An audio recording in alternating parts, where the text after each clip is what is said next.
Coronavirus,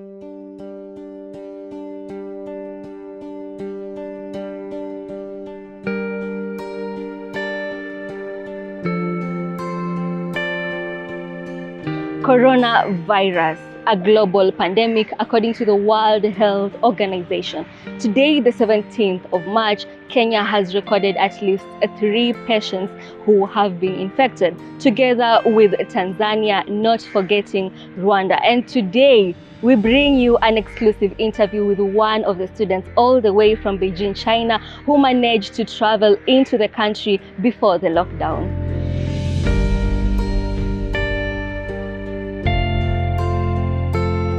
My name is Mohamed Abdallah Mohamed. I'm from Nanyuki and currently I'm a student in China. You said you're a student. What exactly are you learning? I'm studying petroleum engineering at China University of Petroleum. Why China University?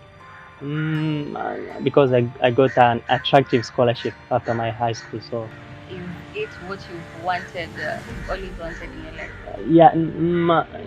When I was younger, like in Form 1, Form 2, I wanted to be a doctor, but later I developed a passion for chemistry.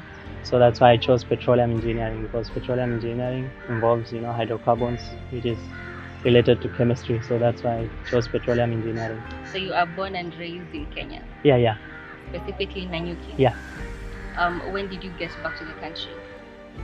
February 19th. How was the situation with the coronavirus then? When I was there, it was quite tough because they told us we couldn't leave the school. Of course, we could order some things from outside, but it was tough because the measures they were taking showed me that, it was so serious. So I had to get out. Before we get in depth, can you maybe just tell us the situation before coronavirus happened? It was a good life, we were students, we were studying there, lots of foreign students and lots of Chinese. We studied with Chinese students, so it was a good life, I would say. What exactly happened? In regards to coronavirus? Yeah. In mid-January, we received some news that there's an outbreak of a disease called coronavirus. So the school informed us of this virus, and then they told us not to go far away from the schools. At that time, they allowed us to go. When was that? That was like late January. Then in early February, they told us we couldn't go outside the schools. They told us that's for our protection, but it was emotionally tough. Most of us couldn't take it, so a lot of students left the school. They went back home, so I was one of them. What was your reaction after the school gave you that news? I didn't think it was tough because the information we were getting were like it wasn't that tough. It's just like a flu. Things you are seeing on Twitter or Facebook right now. But later we realized that it wasn't. It was a serious situation, so I had to make the decision to leave. So why really did you make the decision to leave? Because actually I was planning to stay, but on 12th I saw that the new confirmed cases were like 12,000 in one day, and initially it was just 1,000. Then that's when I bought the ticket. Were you screened? Was I scared? Screened. Oh yeah, I was screened at the Chinese airport in Beijing, and also in Dubai. I passed through Dubai, and also in Kenya. At the Kenya airport? Yeah, at JKIA. Can you maybe just tell us how serious the screening is at the different airports you passed through? I would say it was more serious in Beijing, and then followed by Dubai, and then less serious at JKIA. What were they doing in terms of screening?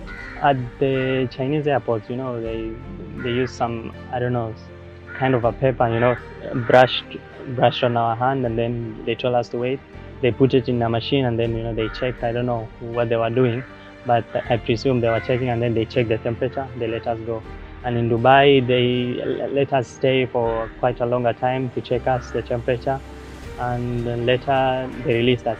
But in Kenya, we just arrived, and then they checked us the temperature, and they let us in. Yeah.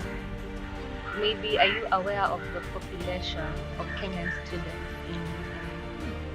In China. Yeah. In China, there are around more than 1,000 students, 1,100, depending on who you talk to. Some of them registered with us. I'm part of the student association, and some of them didn't register with us. It's voluntary. But in Wuhan, it's 85. 85. Yeah. Do you have constant communication with them? Yes, some of them, yeah, like 3 or 4 people. I've talked to 3 or 4 people. They said the situation is dire, but so far, not so bad. How are they surviving, considering they were not supposed to get out of To the get school? out of the school, yeah. They order things from outside, but it's tough. Sometimes some of them, don't speak Chinese, and the sites they use to buy things are in Chinese language. So some of them have to depend on other students. So it's not very convenient, but I guess that's what they have to deal with. Is the Kenyan government, or has the Kenyan government helped them in any way or form? The Kenyan embassy contacted us, and told us to register our names with them. Of course, we did so, but they didn't take any concrete action, to help those students in Wuhan. But apart from that, nothing much has been done. And just the other day during the president's press conference, he said that any foreigner from other countries, they should be back in the country. Have the students really started coming? Kenyan students from China, now I guess they won't come back because the situation in China is getting better right now. Like yesterday, they had only 2 confirmed cases, new cases, I mean. So I think in China it's getting better, but in other countries it's getting worse. So I hope government will help those Kenyans who are outside. And what exactly are they doing to make the situation better? Who? In China. The Kenyan embassy. No, yeah. The Chinese government. Yes. They've quarantined a lot of people. They encourage a lot of people to stay at home. And of course, students couldn't leave, like us foreign students couldn't leave our school, and they sensitize their population to remain at home and to be careful of this virus. So are the Kenyan students being treated any differently? I don't think so. I think they are not being treated differently. I think they are being treated just like any other foreign students or any other human being, I guess so. From what I know. Is there any Kenyan students that has been affected with the virus? From my knowledge, none. But I know of some foreign students who have been affected. I heard there is one Pakistani student and also there is one US student. But Kenyan or African, I haven't heard of any.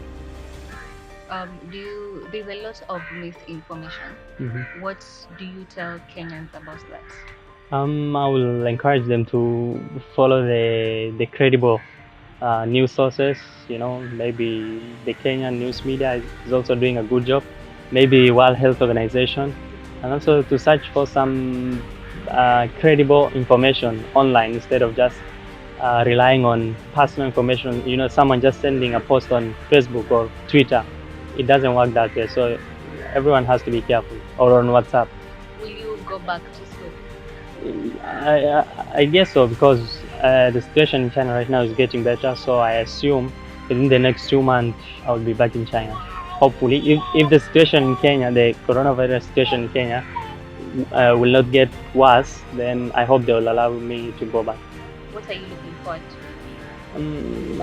I hope the situation in Kenya will get better. Even right now, it's not that bad. I had by today only 4 confirmed cases in Kenya. I think the government are trying to do their best to control it. I encourage them to continue with the same spirit. So I hope all shall be well.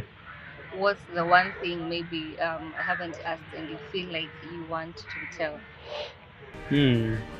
I guess I wanted to talk about the Kenyan government blocking, foreigners coming to Kenya.